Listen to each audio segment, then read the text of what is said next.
Mis queridas hermanas, mis queridos hermanos, muy buenos días. En el día de hoy continuamos leyendo al profeta Oseas y nos detenemos en los capítulos 5 y 6.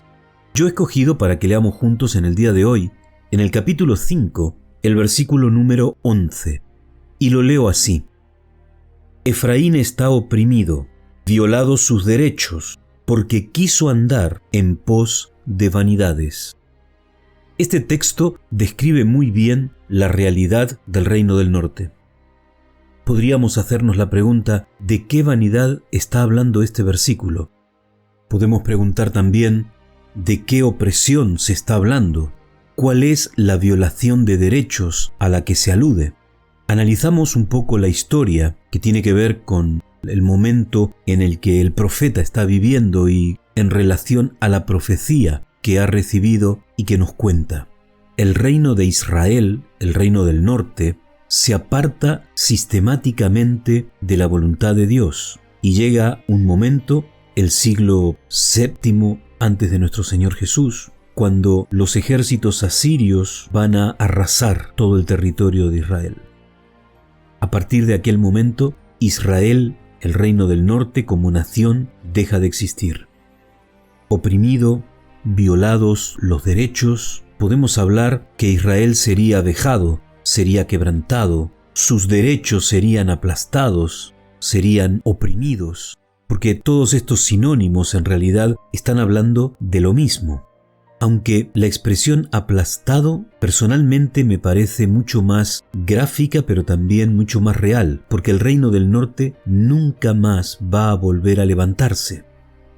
Y volvemos a la pregunta anterior, ¿de qué vanidad se nos está hablando? Cuando nosotros leemos a los profetas del Antiguo Testamento, nosotros vemos cómo constantemente ellos están hablando de los ídolos como vanidad, el culto a los ídolos como vanidad.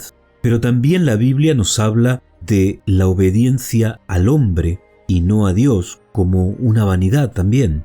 Por lo tanto, podemos decir, sin creer equivocarnos, que cambiar la adoración verdadera por una adoración falsa es la situación que está viviendo el Reino del Norte y tal vez sea esa la vanidad específica de la que nos está hablando en este versículo Oseas.